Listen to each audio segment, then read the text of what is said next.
بسم اللہ الرحمن الرحیم۔ خالص اللہ تعالیٰ کی رضا کے لیے عمل۔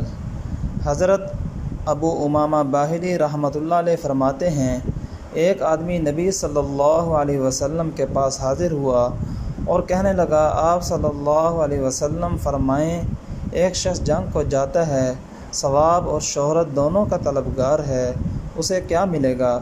رسول اللہ صلی اللہ علیہ وسلم نے فرمایا، اسے کچھ نہیں ملے گا۔ اس شخص نے سوال 3 دفعہ دہرایا، پھر آپ صلی اللہ علیہ وسلم نے فرمایا، اللہ تعالیٰ صرف اس عمل کو قبول فرماتا ہے جو خالص اس کے لیے کیا جائے اور صرف اس کی رضامندی مقصود ہو۔